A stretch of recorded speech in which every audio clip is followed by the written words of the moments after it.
Hello, this is a course on the Enlightenment, the making of modern theology, or even more broadly, you can think of it as the making of the modern world for Reformed Theological Seminary in Charlotte. Given the circumstances that we're in, these courses are now going online.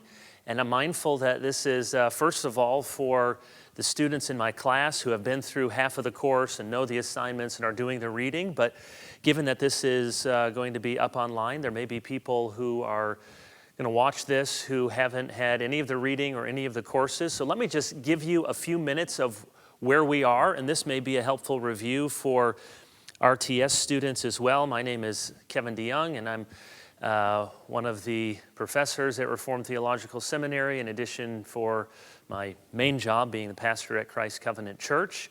And this course is looking at that period of intellectual stimulation and upheaval during the 18th century that we call the Enlightenment. What is the Enlightenment is a major theme in this course because it is a very diffuse set of ideas and persons and personalities. The English word is of later origin than some of the other European words for the Enlightenment. French, Lumières is light, or in German, Aufklärung is the word that Kant used in his question, Was ist Aufklärung? What is the Enlightenment? Where he argued it was the freedom to use your reason and be liberated from immaturity. There are a number of myths that we often have about the Enlightenment. We think that the Enlightenment was automatically anti-Christianity and anti-faith. It was in some parts, but in many places, the leading lights of the Enlightenment were not only college professors, but were pastors and clergymen. We also talked about the myth that the Enlightenment was all about the exaltation of human reason. Well, in many places, yes, it was about reason having predominance and the freedom to follow our reason and to seek out new ideas and new paths. And yet, there is much diversity here, and there are many people who put the sense or the feelings or intuitions over reason, and there were many cross currents that found reason to be less than reliable, skeptics, and the like. We also talked about the myth that the Enlightenment was one big thing. It wasn't. There was a moderate enlightenment, a radical enlightenment. Some scholars look at various national expressions of the Enlightenment, and that's sort of how we've been looking at this course. If you want to say what the Enlightenment is, we talked about three big themes. One, progress, a belief in human betterment, improvement. Two, a break from tradition. Now, they're always in conversation with tradition, but in the Enlightenment, at least, there was a sense that tradition no longer has presumptive authority. And then third, a sense of optimism. Although at times, even with someone like Voltaire, who was the very expression of the Enlightenment, there is a undercurrent of pessimism at times. But overall, there is a confidence that the new sciences and their new methods can lead us to new insights and a surer knowledge about things. And in particular, if we could apply the insights from the natural sciences to society, ethics, aesthetics, law, government, human relationships, then we would be in for better days ahead. This course has been focusing in particular on moral philosophy. Philosophy can be looked at as ontology, that is the study of being, or metaphysics, the fundamental nature of our mind, substance, matter, or epistemology, how do we know what we know? And in many courses on the Enlightenment or in RTS classes on philosophy, there would be an appropriate focus on those things.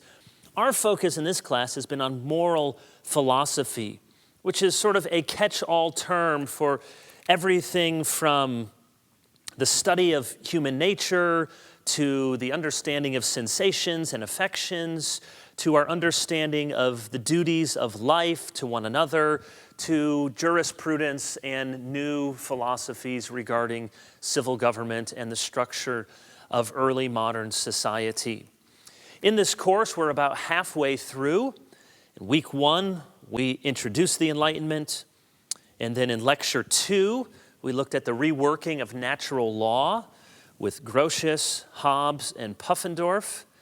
And then lecture 3 was to look at the very different but very influential social contract theories from John Locke and Jean-Jacques Rousseau.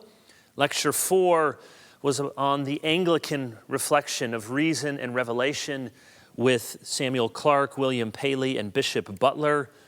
And then throughout the course, we're having 3 different evangelical interludes, I'm calling them. And that's where we're looking at people who are more representative of evangelical thought to see how they were both shapers of the Enlightenment and shaped by the Enlightenment. And so the first of those was Philip Doddridge.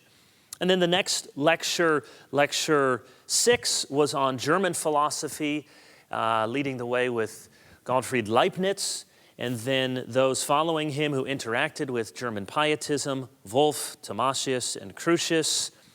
The next lecture was on Pierre Bayle. The following lecture on the French philosophes, Helvetius, D'Holbach, Diderot, Voltaire. And then last week, or last when we met, at least at RTS, we were looking at the virtue and vice, matter and mind in the thinkers Mandeville, Malebranche, and Barclay. This lecture, lecture 10 in the course, is on Jonathan Edwards. So somebody that, at least in our context, we know much more about. And we want to try to understand how he responded to and was situated in these Enlightenment ideas. Because it's easy to think of Edwards as this great Calvinist pastor and theologian whose works we still benefit from and learn from, without realizing that, yes, while he was all those things, he was also a very significant Enlightenment thinker in his own right, who was sometimes appropriating the latest philosophical ideas and at other times pushing against the latest philosophical ideas. We saw last time, as we moved from these philosophers, Malebranche, who was a Catholic, French, and Barclay, who was Anglican from Ireland, and his philosophy, how Edwards imbibed 2 key ideas from both of them. From Malebranche, we saw that whether it was a direct derivation or not, certainly there is a resonance of the same idea in Edwards, what philosophers call occasionalism. So Malebranche's understanding of cause and effect was that we cannot presume that a cause necessitates an effect. Actually, this same breaking apart of cause and effect will be picked up by Hume later in the 18th century, and hopefully we will get to Hume in a subsequent lecture. But Hume took it in an opposite direction. So Hume said, how do we know that if you strike the billiard ball, that it is going to cascade off the wall and break open the lot of balls in the middle of the table? How do we know that's going to happen? There is no necessary cause and effect. Hume said, all we have is a sense of probability of what we know from experience. And that led Hume to a kind of skepticism. Well, Malebranche has this idea long before Hume, but he takes it in a very different direction. So what we see as necessary cause and effect is not really intrinsically necessary at all. Malebranche sees contingency instead of connection, but then he takes the step to say the connection doesn't lead him to skepticism, but rather he says God's action is what puts cause and effect as we see it together. Occasionalism says there is no logical, necessary connection between 2 events. One event does not cause another. Rather, every event is an occasion for God's action to bring about the event. And as a corollary, Malebranche does not see the world as necessarily existing moment by moment, but rather God recreates the world in each instant. Jonathan Edwards will adopt this view of occasionalism, that God is at every moment recreating the world. Now, from Malebranche to Barclay, or looks to us like Berkeley, and the school in California was named after George Berkeley, we would say, but pronounced Barclay. Barclay is famous for his idea of immaterialism or subjective idealism. Barclay's famous line, "The only things we perceive are our perceptions." So all knowledge comes from perception. And what we perceive, therefore, are not real objects, but rather are ideas of those objects. We don't have knowledge of the thing in itself. Rather, we have ideas about matter. All our ideas are mental images. Now, this doesn't lead Barclay, who was a bishop and a committed Christian, and by all accounts, a good, generous man. It doesn't lead him into some philosophical madness, because for Barclay, his system is held together by an omnipotent, omniscient God. So if I were to leave the room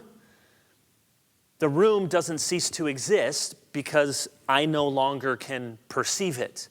If the room is empty, it still exists, even if no one is here to perceive it, because there is a being to perceive it, namely God. Edwards was, and recent scholarship has suggested that there was more of a direct connection between Edwards and Barclay than earlier scholarship thought. Edwards was a Barclayan idealist. His metaphysics were immaterialist, not in valuing the mind over the body, don't hear that as Edwards thinking the body was bad, but in believing that material things have no independent existence from consciousness. Here's a line from Edwards. "The material universe is absolutely dependent on the conception of the mind for its existence, and does not exist as spirits do, whose existence does not consist in nor in dependence on the conception of other minds." So Edwards makes a distinction there between the spirit realm, angelic beings, and our embodied existence. The material universe is absolutely dependent on the conception of the mind. Edwards' occasionalism, like Malebranche, and his idealism, like Barclay, were depending on what scholars you read, may have had their derivation in those sorts of ideas, but the reason Edwards was attracted to them is because of his overarching desire to put God at the personal, providential, metaphysical center of all things. That's why he's drawn to occasionalism. The whole universe has no existence except that God recreates it in every instant. And even matter itself has no existence except in the mind of God as he perceives it to be. With that as some of the philosophical connection between these earlier philosophers and Edwards, let's now focus on Edwards' life, and then we're going to look at a few of his leading works as they relate to the Enlightenment. Edwards was born October 5, 1703.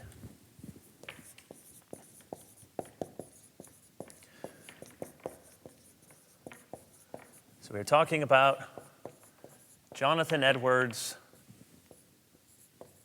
1703 to 1758. He was born in East Windsor, Connecticut, to Reverend Timothy and Esther Edwards.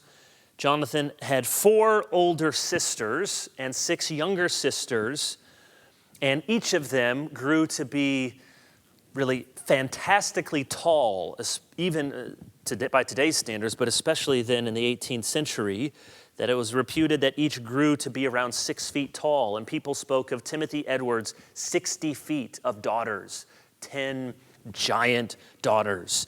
In 1716, Edwards entered Yale, In 1720, he received his BA from Yale and gave the valedictory address in Latin. Sometimes we get mesmerized. He entered Yale when he was 13 and he graduated when he was 17.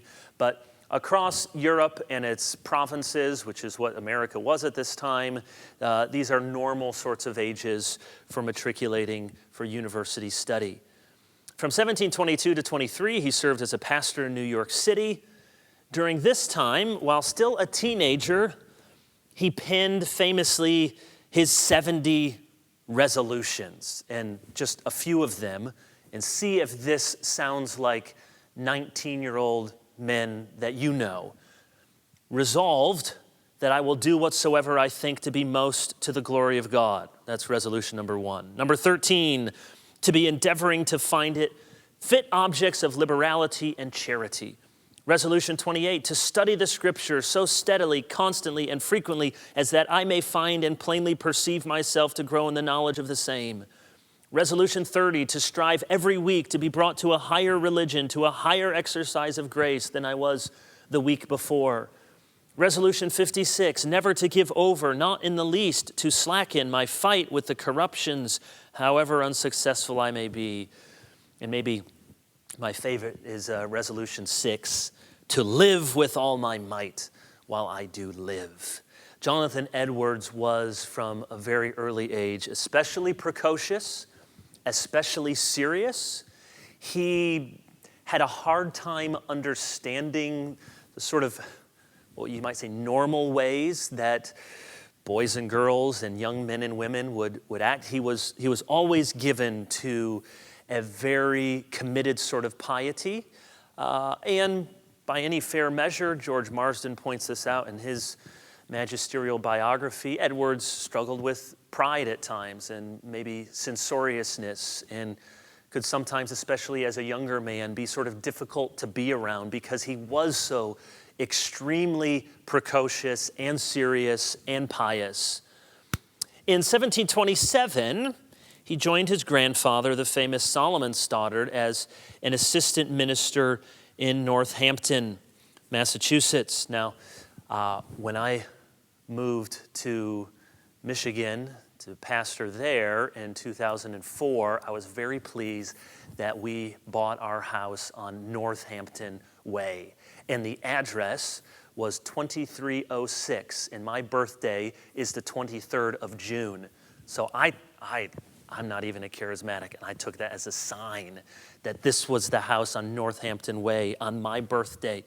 So he went to Northampton on July 28th of that same year, which happens to be my parents' anniversary.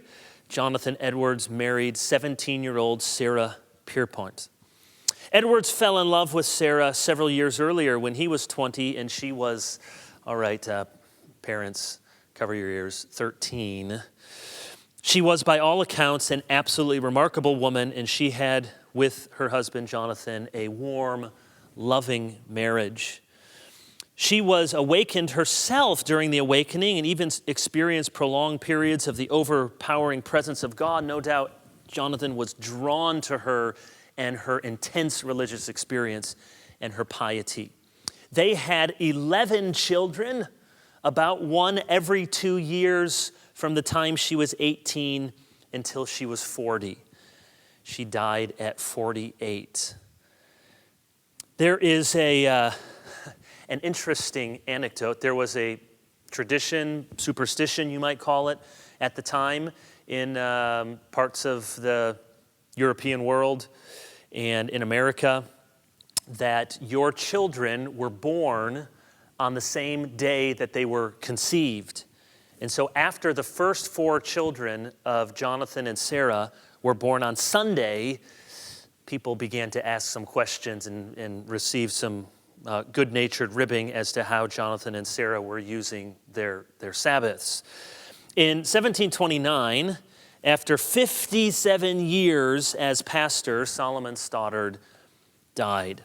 His grandson Jonathan, 25 years old, became the pastor at Northampton, which isn't a town that we may know much of today, but it was considered the most influential and prestigious church outside of Boston in New England.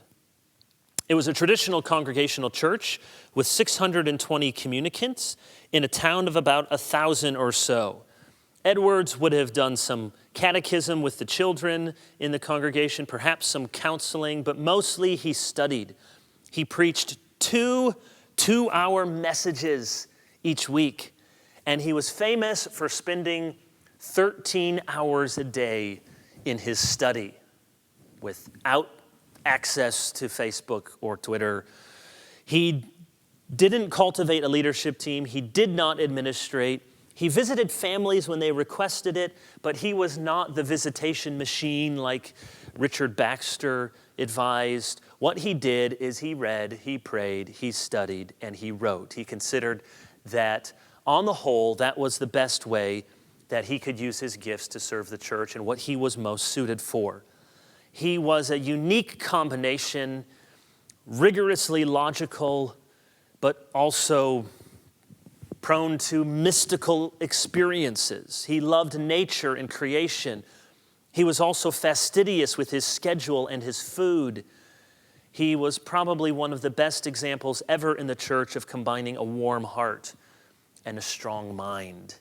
And it's no coincidence to me at all that the one, at least in a popular sort of level, who has done the most to reintroduce Edwards to perhaps a general reform sort of constituency is John Piper, who I know would not want to claim for himself the mantle of Edwards, and yet you find in someone like Piper that rigorous, logical mind, but also a desire for a breadth of God-centered experience with heart and head. In 1741, in Enfield, Connecticut, he preached what would now be considered his most famous sermon, Sinners in the Hands of an Angry God. And lest we think that he was just a hellfire and brimstone preacher, you should also read his sermon, Heaven is a World of Love, which is a beautiful picture of heaven. He was dismissed June 22, 1750, from his congregation. Amazing to think that Jonathan Edwards was dismissed, got fired from his church. Who fires Jonathan Edwards? Well, it was precipitated by an argument over the halfway covenant. The halfway covenant allowed for unregenerate, baptized members to present their children for baptism. It was a debate also over the Lord's Supper. His grandfather, Solomon Stoddard, believed the Lord's Supper was a converting ordinance, where Edwards believed it was a supper for visible saints. And so Edwards was trying to insist upon tighter constraints of discipline and church membership. And he was, by my estimation, certainly right in what he wanted to enact. But to look at it historically, there were some factors that led to his dismissal. These things are almost never as simple as, here's theology on one side, theology on another side. We don't like your theology, you're gone. You have to remember, he didn't have elders to help him make a joint decision, so he didn't share the responsibility of this decision. He didn't have that sort of polity. He should have, I think fairly we can say, done more to perhaps try to win people to his side. There is sometimes a danger when you are as brilliant as Edwards was that you think, here are the arguments, I've given you the arguments, you should be convinced by the arguments without doing the necessary people work to try to win the day. And around this time, he made this significant pastoral misstep. There were a number of boys who were implicated in a scandal, reading this sort of naughty book of biological descriptions, maybe a kind of sex education book. And when he went to try to out the names of the boys implicated in the scandal, he didn't differentiate between the accused and the accusers. And when you go after people's kids, whatever century you live in, you're going to get some parents upset. All in all, the practice that Stoddard had worked with for all those years had been in practice for too long for Edwards to do away with it quickly.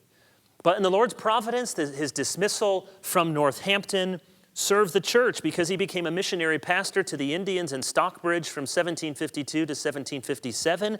And it was during that very significant 5-year period that he wrote many of his most significant and most trenchant theological and philosophical works, which we'll come to in just a moment.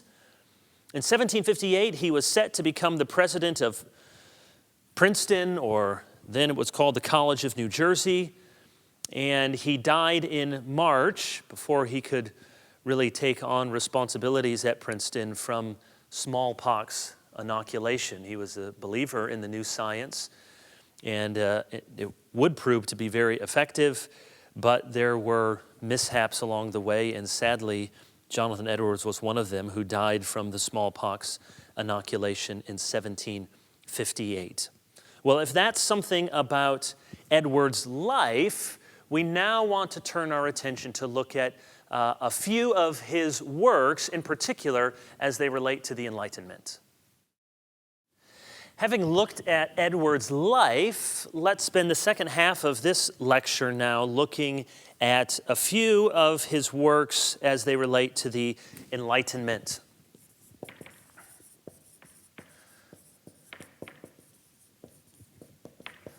The Freedom of the Will from 1754. Here's the full title: A Careful and Strict Inquiry into the Modern Prevailing Notions of that Freedom of the Will, which is supposed to be essential to moral agency, virtue and vice, reward and punishment, praise and blame. So Edwards is both entering into a very old debate. Of course, Calvin, Luther, Augustine, Christian theologians have been writing about the freedom of the will since the very beginning.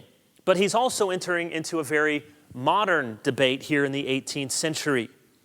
Edwards says freedom is the ability to do what we want to do. And this is a very familiar way of distinguishing various types of freedom. He says we have freedom if we are not constrained by external compulsion. Edwards famously distinguished between moral necessity and natural necessity. Now, there's a lot of debate about what his followers later would do with this distinction and if they were true to Edwards' original ideas. But in and of itself, this was nothing revolutionary. Natural necessity, moral necessity. So he's saying there's a kind of natural necessity, a sort of mechanical kind of determinism, that I cannot do something because I'm constrained, I'm physically bound to it. That's a natural sort of necessity. Or I am bound to the ground, I cannot fly. I have, by natural necessity, I must move by walking. A moral necessity is different in that is what is bound to us by our moral ability or inability. So Edwards is happy to say that our will is not bound by this kind of mechanistic, deterministic, natural necessity. We have freedom there to do what we want, but there is still a moral necessity where we are bound. Now, this is where Edwards is going to be at his most, depending on your view, I would say most consistent, most biblical, others would say most extreme. He says freedom does not mean that the will causes itself. In fact, Edwards says, how is it even possible? There's only one uncaused cause. So you have freedom in that you can do what you want. If I can will to walk out of this room, I can will to eat cereal or oatmeal for breakfast, I can do what I want. But that's different than saying that willing, that choosing originates only in myself. Edwards says it's nonsense to think that your will is self-willing. Surely there must be a will prior to your will. There's only one will that is uncaused, and that's God. How could there be millions of uncaused free acts of the will at every moment? God could hardly be God anymore if there were at this moment billions and billions of uncaused acts taking place. No, God's will is the cause of our wills, but we are still free because we can do what we will. That was his argument, freedom of the will.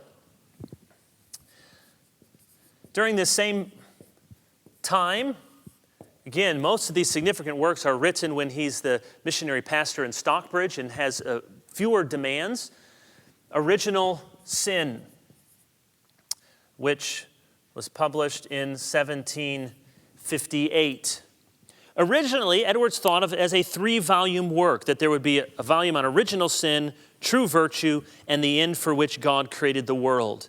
He wanted to tackle the major philosophical, theological issues of his day. He decided to break that up, and he published Original Sin separately.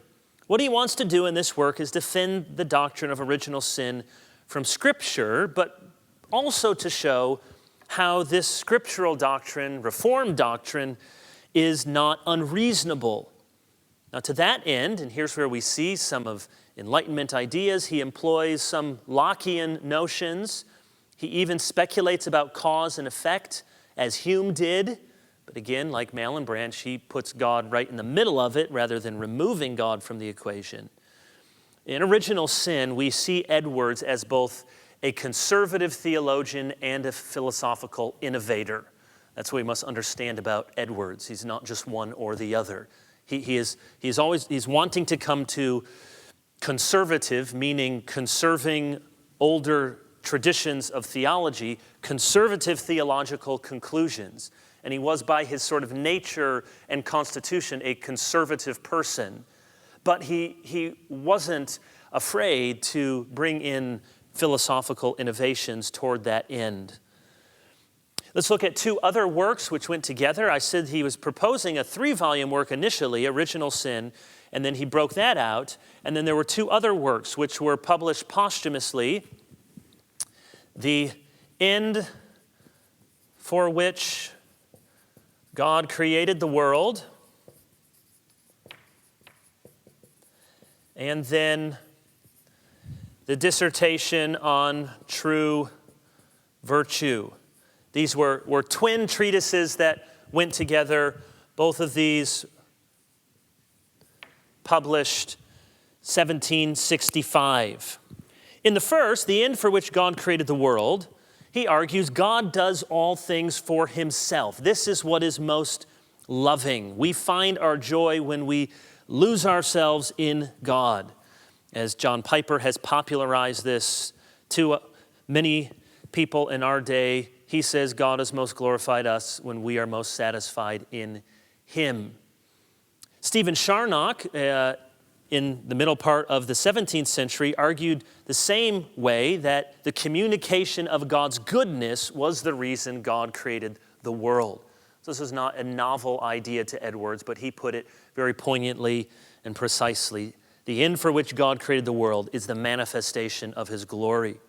Then with that, mirroring each other, is this dissertation on the nature of true virtue. Because the end for which God created the world must be the end of a truly virtuous life. We must show integrity in our works. He argues here that people who are not Christians and do not know the true God can do things that are of a proximate moral value, but true virtue must be done only, and can only be done successfully with an eye to God and with God's enabling. And we'll see in a subsequent lecture a little bit more why this was such an urgent theological question in the middle part of the 18th century, because there were a number of leading voices who were arguing, even Christian voices, that you did not necessarily need God in order to be good. We're going to see a markedly different approach earlier in the century from Francis Hutcheson. But here in the middle part of the century, Edwards is arguing in good Reformed fashion that true virtue depends upon God, must depend upon God as its object, as its aim, and as its origination. I want to look at one other work that's a little bit different and earlier than these, and that's to look at his famous work, Religious Affections.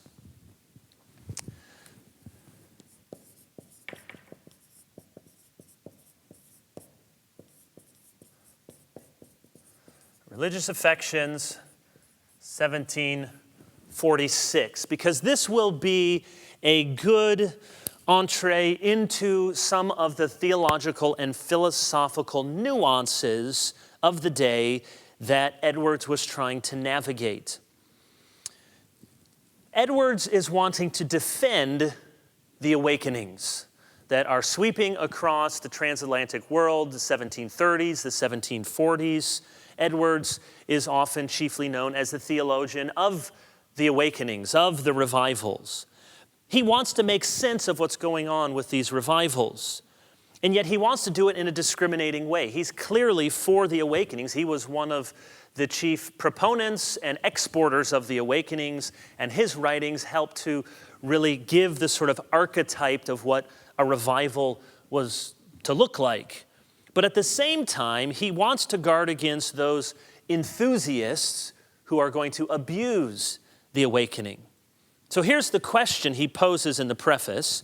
What are the distinguishing qualifications of those that are in favor with God and entitled to eternal rewards?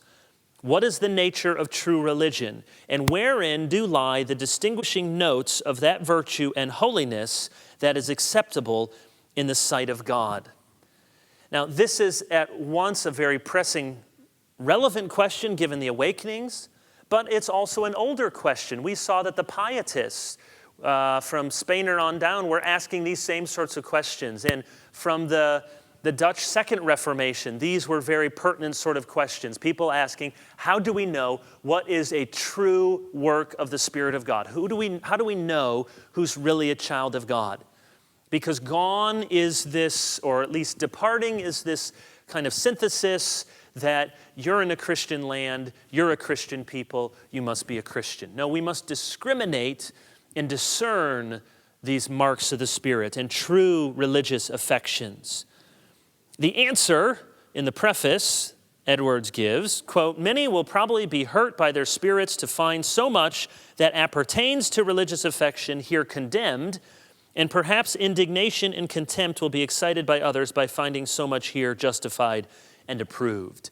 He's anticipating, in other words, many of you will read this and you'll think, I thought those were affections and they're not true religious affections, and others will find many things affirmed that you wish weren't. In part one, he argues that true religion consists in the great part in the affections. He says, although to true religion there must indeed be something else besides affection, yet true religion consists so much in the affections that there can be no true religion without them.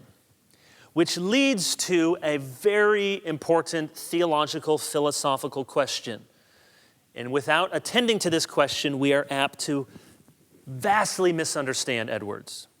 And the question is this: what does he mean by affections? All right, so pause for a moment with Edwards and religious affections, and we need to do some reflection on these terms and the massive change that would happen from the 18th to the 19th century. It's important to understand affections does not mean emotions. In fact, one scholar reading recently his published dissertation in book form argues very convincingly that in the English language, emotions, as we use the word today as this all-encompassing term for whatever renders us very stirred up on the inside, that this term wasn't really prevalent until the 1820s or 1830s. One person, in a book I was reading, put it very provocatively, people didn't start having emotions until the 1830s. Well, that's because there are different terms that were used. So to step back, let's talk for a moment about traditional Christian faculty psychology. Not faculty as in your teachers at your school, but the faculties. A faculty, hopefully you can see this. Faculty is a power to exercise a specific operation in the soul. A power to exercise specific operation in the soul. That was a faculty. And it goes all the way back to the Greeks, as most philosophical terms do. Plato had 3 faculties: the intellect, the affections, and the appetites. Aristotle had 5 faculties: the vegetative faculty, which doesn't sound tasty, but he meant by that the maintenance of organic life. What just keeps life going? A vegetative state. Vegetative faculties, appetite faculties, and there he doesn't mean taste and hunger, though that might be one of them, but rather other sorts of desires. Sense perception, locomotion, that is movement, and then reason. Vegetative, appetite, sense perception, locomotion, and reason were the 5 faculties from Aristotle. And these were generally the starting point that were shared by Augustine, by Aquinas, and even all the way into Reformed scholasticism in the 16th and 17th centuries. Generally took these as a basic starting place. Aquinas had his own way of formulating things. Aquinas said there were intellective faculties. Intellect, mind, understanding. Then there were appetitive, that word appetite, appetitive faculties. There were in those the intellectual appetites, the will, the sensitive appetites, the desires, sensitive meaning senses. And under those, there were appetites toward what is good, he called benevolence, appetites to overcome obstacles, courage. So there were intellective faculties, appetitive faculties, and then reason, which were the faculties of intellect and will, which were thought to control the lower faculties.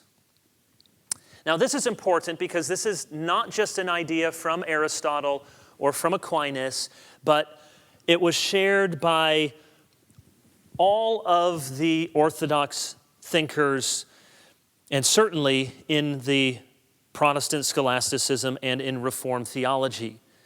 They affirm that the faculty of intellect, or they might call it understanding or reason, has primacy over other faculties. So intellect, they're called different things and sometimes they're combined, but intellect, mind, reason has a controlling function over the lower faculties. So even Reformed theologians accepted this apparatus. Where they differed was to make clear that even these higher faculties were still affected by the fall. So the Westminster Confession of Faith says that in original sin, our first parents, quote, became dead in sin and wholly defiled in all the parts and faculties of soul and body. All faculties of soul and body. So Reformed theology still had this basic apparatus, but wanted to be clear that none of the faculties were untouched by the fall. How does this relate then to our inner life? Well, in traditional Christian understanding, there was a very important distinction to be made between the affections and the passions. The affections are motions of the will. Say more about that in just a moment. Affections are motions of the will, not emotions. It's very different, but motions. So you can think of, and Edwards will use this term sometimes, their inclinations. An affection is an inclination of the will. Augustine, for example, said joy is the will in harmony with the thing we desire. So joy doesn't just happen to us. Joy doesn't sweep over us. Joy is the motion of your will toward your appetites. So the important thing is that in this, and this is, there's distinctions, but it's in Augustine, it's in Aquinas, and it's in the broad Christian tradition, that these affections were voluntary movements. Voluntary movements. And because they are voluntary and they involve movements, they can be ascribed to God. God can have affections because God is all movement, never passive, pure act. He has voluntary movements of the will. Now, affections are not all good. Don't hear this as affections good, passions bad. Affections can be bad if your desires are bad, if your will is fallen. Wills produce affections, and they can be sinful, they can be good. But affections are motions of the will. Passions, on the other hand, are motions of the sensual appetites. And don't hear sensual necessarily as sexual, though that could be one of the appetites, but just those appetites that have to do with our senses, how we perceive things. So in Augustine and Aquinas, passions are unruly things. They are primarily disturbances to be controlled by the reason and the will. They render us passive, acted upon. So they are, and I'm simplifying, but it helps us understand the distinction. They are involuntary.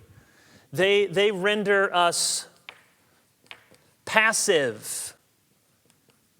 So you can see why God can have affections, but he cannot have passions. When the Westminster Confession says God is without parts or passions, people say, what, you don't think that God loves? No, it's a very different word. It's not saying emotions because that's not the word that they were using. It's saying God does not have motions of the sensual appetites. That's not how we describe God. There's nothing in God involuntary. There's nothing in God that renders him passive. So in classic theism, and then by extension in classic Reformed theology, they did not talk about emotions, but about motions. There was a process underway of significant change, which we all inhabit, though we seldom think about. There were signs of a change in Descartes, more pronounced in Hume, who began talking about emotions, but not quite as we see them, and then realized in full flower for the first time in Thomas Browne's Lectures on the Philosophy of the Human Mind in 1820. Browne was a doctor of medicine and professor of moral philosophy at the University of Edinburgh. And he was the one in 1820 in this work who really brought to full flower the first time we see this new psychological developed category of emotions. Now, interestingly, or sadly, depending on your perspective, Browne's new ideas on emotions were taken up emphatically by one of our evangelical heroes from Scotland, Thomas Chalmers, who supported and expounded Browne's idea that emotions, so here's the, give me a thumbs up. Can you read, see what's down here? All right. So emotions in this new thinking are passive, non-cognitive,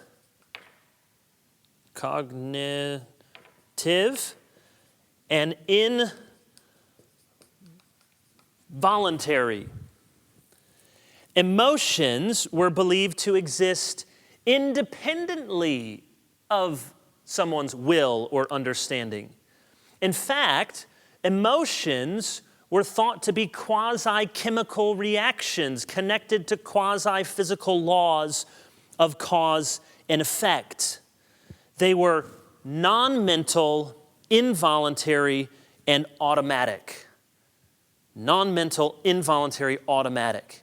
Now you think, well, it's just emotions are passions. Well, there's a similarity there, but they're not the same, because passions were still motions of sensual appetites that had to do with the faculties of your soul, whereas emotions in this new psychological category become largely bodily phenomenon. They are connected to quasi-physical laws of cause and effect. They're chemical reactions. Passions, in the older scheme, though we may experience them involuntarily, were still conceived of as operations of the soul, whereas emotions, are now largely bodily phenomenon. So Edwards did not mean by affections emotions. He says explicitly, quote, "It is not the body, but the mind only that is the proper seat of the affections." And later he explains the affections are in no way, quote, "motions of the animal spirits or fluids of the body." So he is arguing for these older views of the affections. So when Edwards is going to insist that affections are at the very heart of what it means to be a Christian, don't hear him saying religious emotions. Emotion is a word that isn't going to be prominent for another 80 years. Now this is significant for us, and really we're impoverished for this reason. It used to be theologians, philosophers had all sorts of words at their disposal. They might speak of appetites or sentiments or affections or passions. These were all, used differently, but could be technical terms to describe the feelings and the inner life of the human person. Whereas from the 18th and especially then into the 19th century, all of that becomes swept up with just one blunt word, emotions. Emotions being something visceral, bodily response, an involuntary response. From Hume to then Thomas Brown, and exported even more by Thomas Chalmers, all there in Edinburgh. So whatever you think about your Scottish friends, the Scots invented the emotions. Very quickly, in the last minute or two, Edwards' work in religious affections was to argue which of these affections were gracious or not. And he famously lists 12 characteristics of affections that were non-signs. They weren't bad, but they weren't necessarily gracious. Things like the affections are raised very high. They have an effect on the body. They cause people to have an appearance of love. They give a perception of comfort. He says, no, those things are not affections necessarily that are true and gracious, but rather the distinguishing signs of these affections are chiefly those that result in a change of nature. There's a symmetry, there's a proportion. Over and over, he wants to insist that true affections, true religious affections are grounded in God, so they're from God and they're focused upon God, and they lead to a humbling position. So they render us repentant, and then they produce themselves in fruit. So he says at the end of this work, Christian practice is the sign of signs, in this sense that it is the greatest evidence which confirms and crowns all other signs of godliness. So we would misread religious affections if we think the work is simply saying, you must have a fever pitch of emotion to be a Christian. Actually, that's not what Edwards says. He's talking about affections, and he actually concludes the work by saying, the chief sign that you have saving religious affections are found in your practice of godliness.